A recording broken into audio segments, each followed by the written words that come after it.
दिल्ली के शराब घोटाले से जुड़े ईडी के केस में आज अरविंद केजरीवाल को सुप्रीम कोर्ट ने अंतरिम जमानत दे दी। हालांकि फिलहाल केजरीवाल जेल से बाहर नहीं आ पाएंगे क्योंकि उनके ऊपर सीबीआई का केस अभी भी चल रहा है। केजरीवाल ने ईडी की गिरफ्तारी को चुनौती देते हुए पिटीशन दाखिल की थी।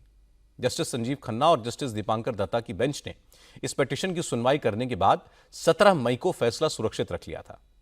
आज अपना फैसला सुनाते हुए कोर्ट ने कहा कि इस मामले में कुछ सवाल हैं जिनको एक बड़ी बेंच को देखने की जरूरत है। केजरीवाल एक मुख्यमंत्री हैं, 90 दिन से ज्यादा वक्त से जेल में हैं, इसलिए उनको अंतरिम जमानत दी जा रही है। हालांकि जस्टिस खन्ना की बेंच ने यह भी कहा कि अगर बड़ी बेंच को जरूरी लगा तो वो केजरीवाल की इंटरिम बेल को रद्द भी कर सकती है। अब इस मामले की सुनवाई 3 जजेस की बेंच करेगी। सुप्रीम कोर्ट ने अरविंद केजरीवाल को कड़ी शर्तों के साथ अंतरिम जमानत दी है। जेल से बाहर आने पर केजरीवाल न तो दिल्ली सचिवालय जा सकते हैं, ना वो सेक्रेटेरिएट जा पाएंगे। सुप्रीम कोर्ट ने कहा कि केजरीवाल बहुत जरूरी होने पर ही किसी फाइल पर तब साइन करेंगे जब किसी बात के लिए एलजी से मंजूरी लेनी हो। केजरीवाल के इस मामले पर कोई बयान देने पर भी सुप्रीम कोर्ट ने रोक लगा दी है। इंटरिम बेल के दौरान केजरीवाल इस केस से जुड़े न तो किसी गवाह से मिल सकते हैं, न इस मामले से जुड़ी कोई फाइल देख सकते हैं। केजरीवाल के मुख्यमंत्री पद पर बने रहने का फैसला सुप्रीम कोर्ट ने उन्हीं पर छोड़ दिया।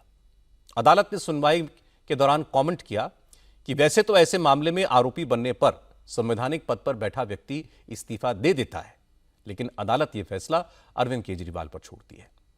वैसे सुप्रीम कोर्ट से जमानत के बाद भी अभी केजरीवाल जेल में ही है, लेकिन आम आदमी पार्टी ने सर्वोच्च अदालत के फैसले को अपनी बड़ी जीत बताने में कोई देर नहीं की। एक के बाद एक आम आदमी पार्टी के नेताओं ने दावा किया कि आज का फैसला ईडी के लिए बड़ा झटका है, क्योंकि सुप्रीम कोर्ट ने ईडी की गिरफ्तारी की पावर पर सवाल उठाए हैं। बड़े तौर पे तो बेल तो पीएमएलए में मिलनी मुश्किल होती है। सीबीआई का जो मुकदमा है पीसी एक्ट में है, उसमें सीआरपीसी के नियम होते हैं, उसमें जो बर्डन ऑफ प्रूफ है वो सीबीआई के ऊपर रहेगा। तो उसके अंदर मुझे लगता है कि बहुत आसानी से बेल मिल जाएगी और जल्द अरविंद केजरीवाल बाहर आएंगे। सुप्रीम कोर्ट ने एक बहुत बड़ी बात कही है कि सेक्शन 19 के अंदर जिसमें जो बेल माफ कीजिएगा जिसमें जो अरेस्ट की पावर है, ये एक सब्जेक्टिव पावर है। ईडी के अधिकारी की ओपिनियन के ऊपर आप किसी को कैसे अरेस्ट कर सकते हैं? जब बेल का थ्रेशोल्ड सेक्शन 45 में बहुत हाई है, कठिन है, ऐसे में अरेस्ट का थ्रेशोल्ड भी हाई होना चाहिए, सुप्रीम कोर्ट ने कहा। दूसरा, सुप्रीम कोर्ट ने कहा कि अरविंद केजरीवाल जी 90 दिन से ज्यादा जेल में रह चुके हैं, बिना बात सफर कर रहे हैं। तीसरी बात कही कि वो मुख्यमंत्री रहें या ना रहें, इसके ऊपर कोई कानूनी प्रावधान नहीं है, ये फैसला मुख्यमंत्री का अपना फैसला है। सुप्रीम कोर्ट से जमानत मिलने के बाद भी केजरीवाल जेल से रिहा इसलिए नहीं हो रहे हैं क्योंकि उन्हें सीबीआई ने भी इसी मामले में गिरफ्तार किया है। सीबीआई के केस में आज राउज एवेन्यू कोर्ट ने केजरीवाल की जुडिशियल रिमांड 25 जुलाई तक बढ़ा दी है। इस मामले में केजरीवाल की बेल पिटीशन पर दिल्ली हाईकोर्ट 17 जुलाई को सुनवाई करेगा। आम आदमी पार्टी आज के फैसले को अपनी जीत बता रही है, तो बीजेपी ने सुप्रीम कोर्ट के ऑर्डर का एक अलग इंटरप्रिटेशन किया। सुप्रीम कोर्ट के वकील और दिल्ली से बीजेपी सांसद बांसुरी स्वराज ने कहा कि आम आदमी पार्टी के नेताओं को एक बार सुप्रीम कोर्ट का ऑर्डर पढ़ लेना चाहिए, क्योंकि अदालत ने साफ साफ कहा है कि केजरीवाल की गिरफ्तारी के लिए पर्याप्त सबूत थे और वो शराब घोटाले के दोषी हैं। बांसुरी स्वराज ने कहा कि अदालत ने साफ साफ कहा है पीएमएलए के सेक्शन 19 के तहत ईडी के पास केजरीवाल के खिलाफ पर्याप्त सबूत है।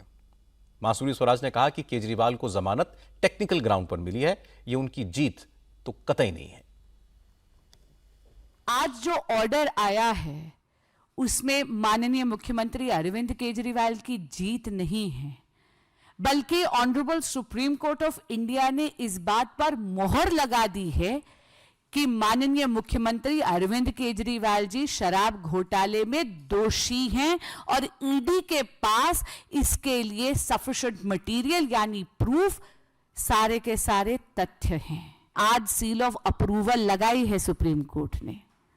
ये जो इंटरिम बेल मिली है माननीय मुख्यमंत्री अरविंद केजरीवाल जी को, ये सिर्फ इसलिए मिली है क्योंकि एक point of law larger bench को रिफर करा गया है।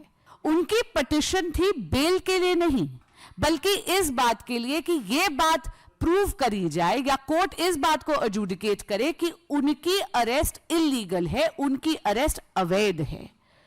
Honourable supreme court of India ने उनकी इस प्रेयर पर उनको कोई राहत नहीं दी है। सुप्रीम कोर्ट ने यह इशारा करा है कि जब भी कोई भी कॉन्स्टिट्यूशनल फंक्शनरी इस प्रकार के अपराध में लिप्त होता है तो उसको अपने पद से इस्तीफा देना चाहिए।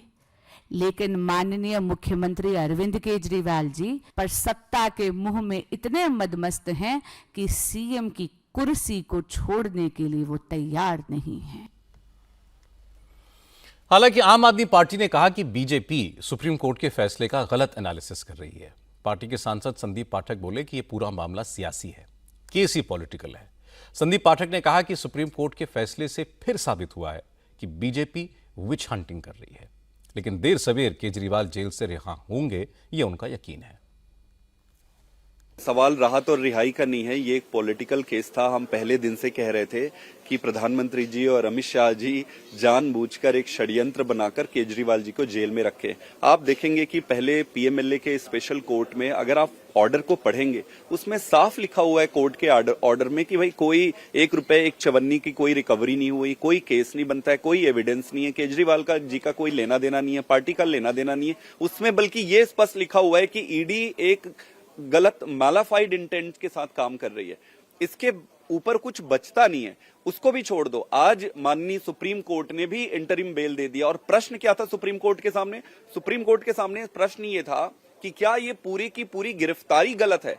क्या पूरी गिरफ्तारी, सुप्रीम कोर्ट ने इसको गिरफ्तारी सही है नहीं कहा। सुप्रीम कोर्ट ने यह कहा कि उसको लार्जर बेंच में दे रहे हैं क्योंकि ऐसे केसेस दिशा निर्धारित करते हैं पूरी देश की न्याय व्यवस्था के लिए। तो केजरीवाल जी जो भी करते हैं एक ट्रेंड सेट करते हैं, इसमें भी न्याय व्यवस्था को ही इवॉल्व ही होगा आगे चलकर। और आने वाले समय में कोई भी तानाशाह अगर ऐसा करने का सोचे तो 10 बारी वो ऐसे न्यायालय के ये जो जजमेंट्स है, ऑर्डर है, उसको देख के सोच करके 100 बार सोच के वो करेगा।